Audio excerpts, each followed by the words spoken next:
my wonder-filled friends. It's our last week of Wonderful. We have been on so many adventures this month, and man, I can't wait to show you our last one. It's one of my favorite places. But seeing and experiencing the natural wonders of the world, it makes it come to life. You know what else makes me feel alive though? Worshiping God. It's been so incredible learning about worship with you this month. Now, we're gonna go to our worship right now, our musical worship, and then we've got some games and so much fun. And oh my goodness, just hang on, we got stuff coming.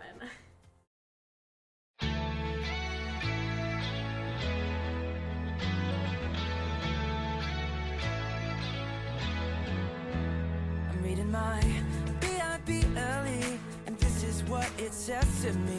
It tells me that I'm never ever alone. I'm learning how Jesus came down to us and gave his best. Without a doubt, the best friend you'll ever know. Our God knows exactly what I need, so I remember this. Let's go! When you ask, he cares. When you seek, he's there. When you knock, knock, knock, knock, knock, God opens up the door. When you ask, he cares. When you seek, he's there. When you knock, knock, knock, knock, knock, God opens up the door. Oh, oh.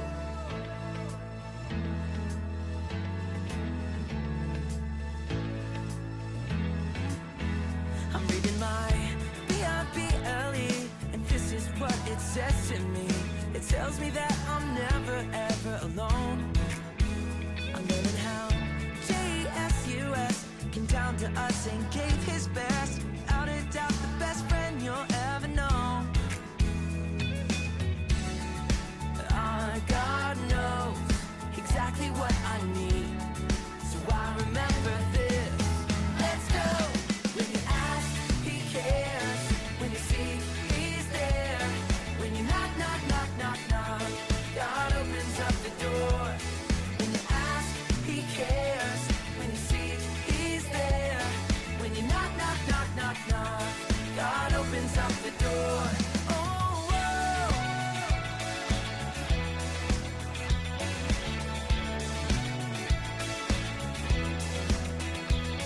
When you ask, he cares. When you seek, he's there.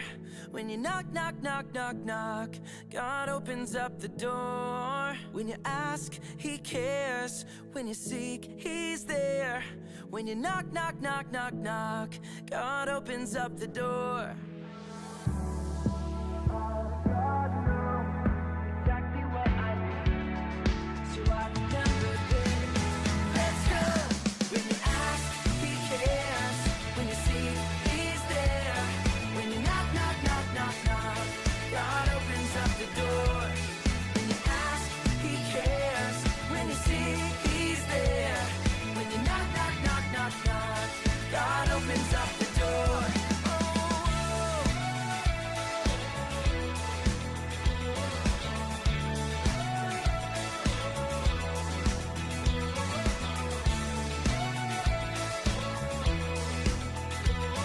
You opened up the door. You opened up the door. Oh,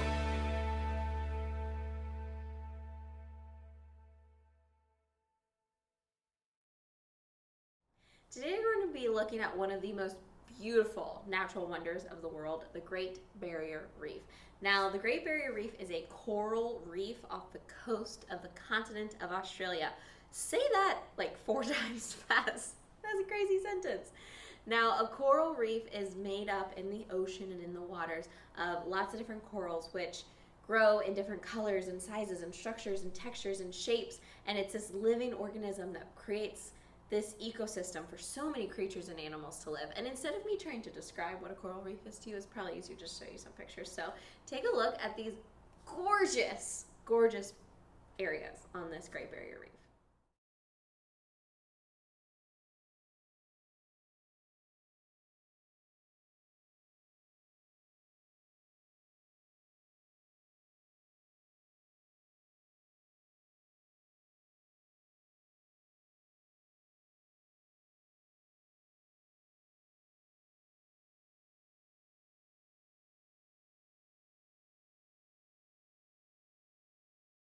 Now I've got some wonder-filled facts about the coral reef for you today, and you're going to determine if they are true or if they are false, okay? So, thumbs up, thumbs down, you know what to do. Here is your first question. The Great Barrier Reef is the largest living structure on Earth. That's true. The Great Barrier Reef is larger than the entire country of Italy put together. That's true as well. The Great Barrier Reef is invisible from space. That's false. Actually, the astronauts could see it as far away as the moon is. So they were over on the moon and you could still see it on Earth from that far. That's how massive and big it is. It's crazy. Here's your next one. The Great Barrier Reef is the size of about 15,000 football fields. False. It's actually the size of about 70 million football fields. That's crazy. Of the 1,500 kinds of fish that live in and on the Great Barrier Reef, the smallest fish is called the stout instant fish, which is only about 1/4 of an inch in length. Is that true or false? It's true. And a little fun fact on the side, the biggest is the whale shark, which can grow up to about 40 feet in length. It's about the size of a school bus, which is so cool. I love whale sharks. They're one of my favorites. And if it's 40 feet or about the length of like 2,000 snout instant fish combined. Pretty cool, right? Okay, well, my dear friends, it is time for you to go and meet our adventurer and explorer of the week. Hold on to your hats. This is going to be a wild one.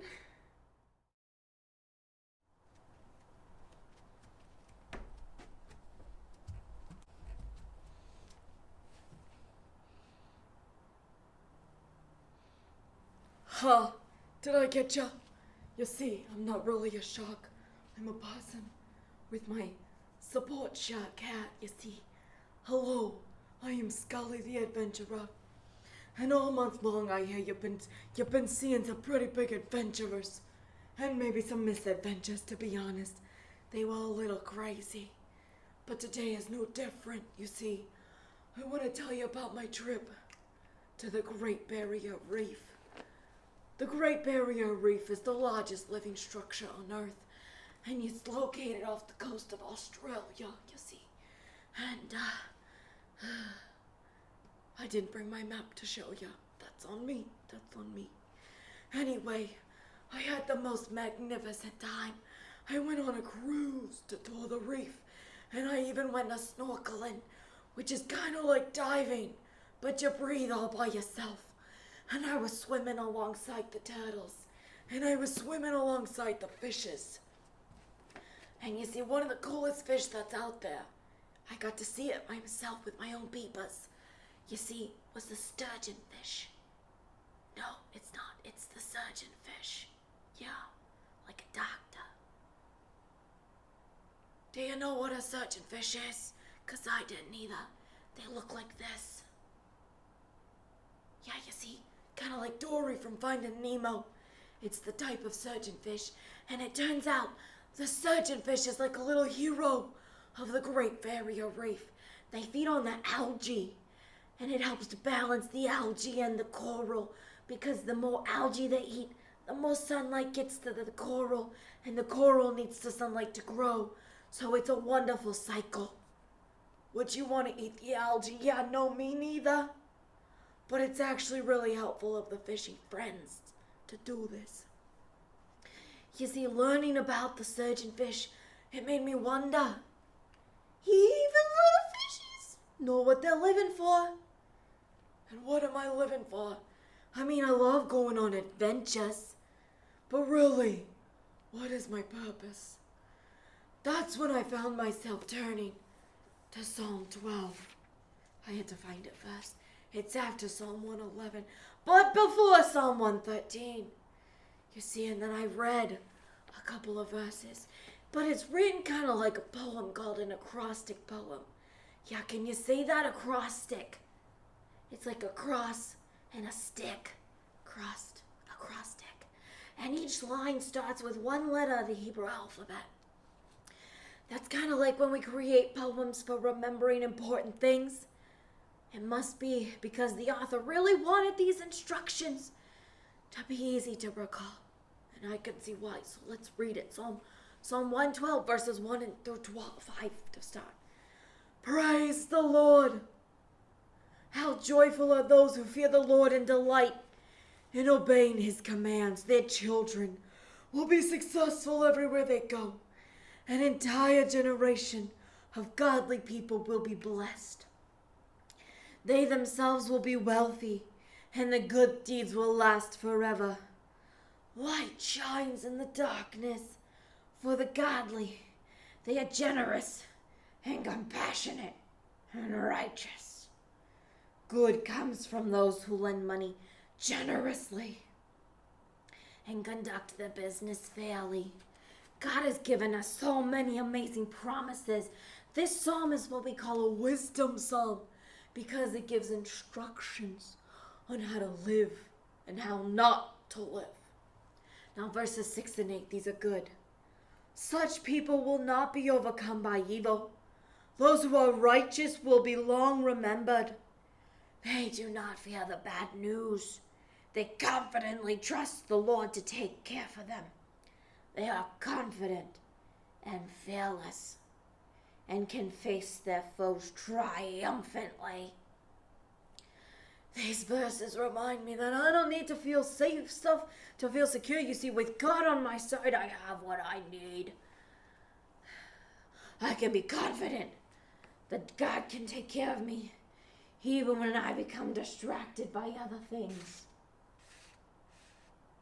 Oh no, I got distracted again. Let's continue reading. 9 and 10. They share freely and give generously to those in need. Their good deeds will be remembered forever.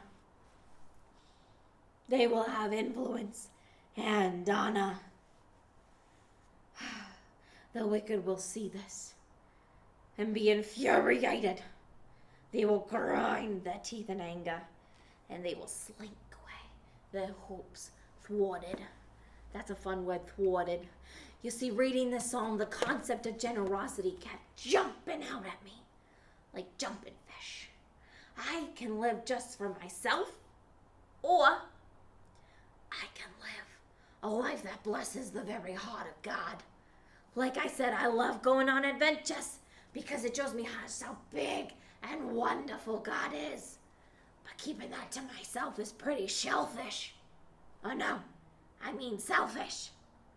Just like how that surgeonfish uses the gift of eating algae to be a blessing to the Great Barrier Reef.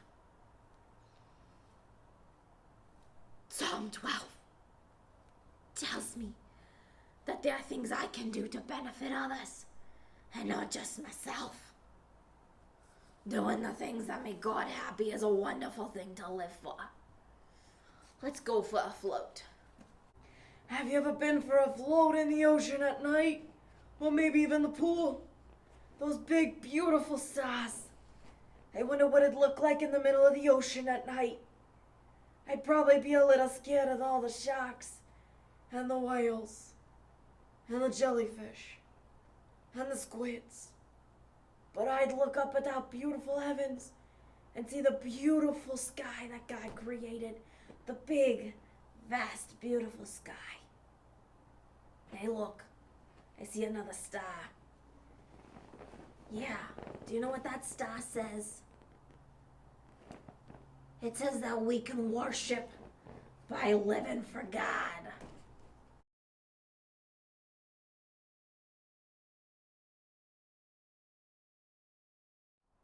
Now, we just met Scully, our adventurer of the week, and Scully said something I wanted to talk about. I live for this. Have you ever heard someone say that phrase before? It's an extreme way of saying that whatever that something is that they're talking about, it kind of makes their life exciting and worth living for. And Scully was really living for exploring, but more importantly, learning and worshiping about God. We all have things that we say in our lives that, oh, I live for this. Maybe it's the adrenaline of roller coasters or a nice, quiet beach. Ooh, yeah, I might live for that. But let's find out your your opinions on what you would get excited for. So I'm going to give you two choices, and you have to decide which of the two would make you say, I live for this the most. So you got to pick your side, okay? Pizza or ice cream? Which one are you living for? Video games or books? Dogs or cats? That's a pretty divided debate. Science or math? Singing or dancing? Chocolate or candy? I'm more of a candy person, especially sour candy. Winter or summer? I'm a summer person. Movies or TV shows? I like TV shows that can all blend together into one really long movie. Did I miss anything? Ooh, I did. Pineapple on pizza. Yes or no? It's gonna be a no for me. I don't do hot fruit on there. Ooh, no thank you. Some of you might like it. That's okay. That's something that you might live for. So, did I miss anything else? I think I kind of got some good. What's maybe something that you feel like, oh, I live for this? Well, when you hear the phrase living for God, what kind of things might come to mind?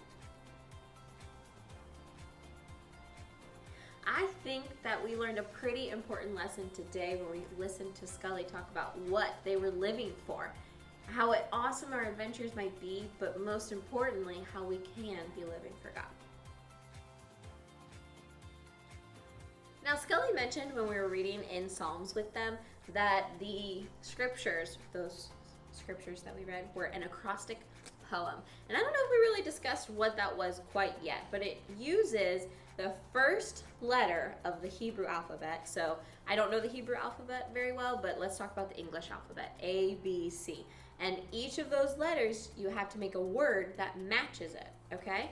So each line of those scriptures matched up with the word of the Hebrew alphabet in the correct order, which if you've ever tried to write something is very hard to try and find the word that matches the letter but also fits in the phrasing. It's amazing, and if you're able to write stuff like that, I give you huge props because that's awesome. But let's talk about acrostic poems just a little bit. Did you know that over 70% of the Earth's surface is water? That's how vast our oceans are. I think it's still true that we know more about space than we do about some of our deepest parts of the ocean because it's just so crazy vast and big down there, and we're not really able to travel down there very easily. But do you know what's even more everywhere than the water that covers the Earth's surface? God. Did you say God? I hope you did, because that's definitely the right answer. That means that we can worship God any and everywhere. It's in our car, in our rooms, in our schools, at the dinner table, anywhere. Because we talked about the different ways we can worship God this month by asking for help, by remembering what God has done. Today, for living for God, and all the way in our very first week, that we can put our hope in God as a way of worship to keep that excitement, that what we're living for, what gets us excited. I love this. So, this passage that we read already with Scully in Psalm 112 is an acrostic poem, okay? I want us to try and make a little bit of an acrostic poem as well, but we're going to do it with our names. So my name is Julia, and I'm going to think about some locations that maybe I can worship God.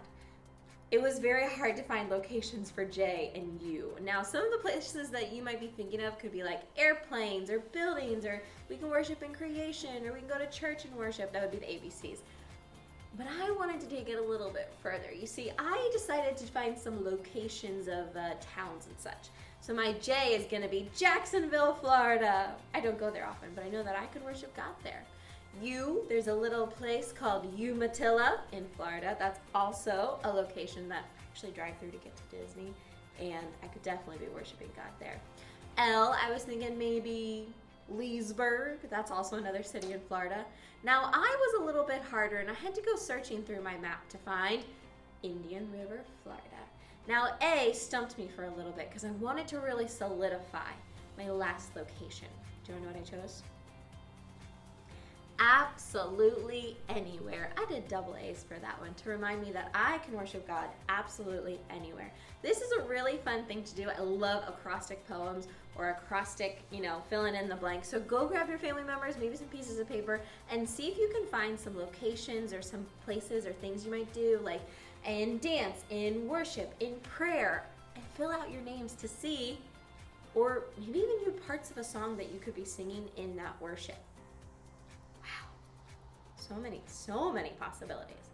Now, I also want us to turn to the book of Hebrews. It's in the back of our Bible. We've been reading a lot from Hebrews this month, and I am loving the scriptures that we're finding here. I'm going to Hebrews 13, verses 1 through 3, which tells us, "Keep on loving each other as brothers and sisters.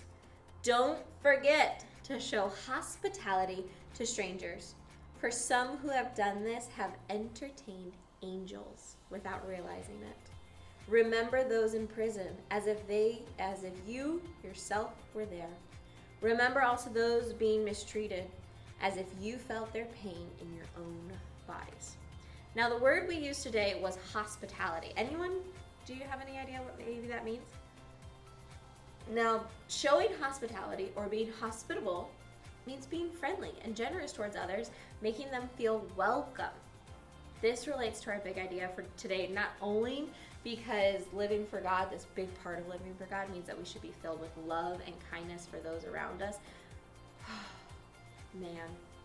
But God also gives us that hospitality because he fills us up with his love, and that in turn should spill out to other people. Now, Jesus was an expert at showing hospitality because he welcomed everyone to the table, literally. And even though these people were people that everyone around them was like, no thank you, we don't want them here, Jesus said yes. He said bring them in. There were people that weren't supposed to be in his presence because he was the Son of God. There were people that wouldn't have been allowed in the temples. There were people that weren't allowed at the tables. There were people not allowed in the room. And Jesus said yes to every single one of them. I love it. Jesus let everyone that they know that they were loved and showed them that by spending time with them. So maybe you can explore this idea a little bit with some scenarios, a little make-believe, and maybe you can figure out how you would show hospitality in that situation. So scenario number 1 is that your friend dropped their whole bag of candy and it is spilled everywhere on the dirty street. And you still have your whole bag of candy in your hand. What would you do? Now, scenario number 2 asks us, you're walking down the street and someone in front of you accidentally dropped their wallet to the ground and they didn't even realize it. What are you going to do? Now, here's number 3. You notice everyone at the table around you is making fun of somebody else because their clothes looked funny.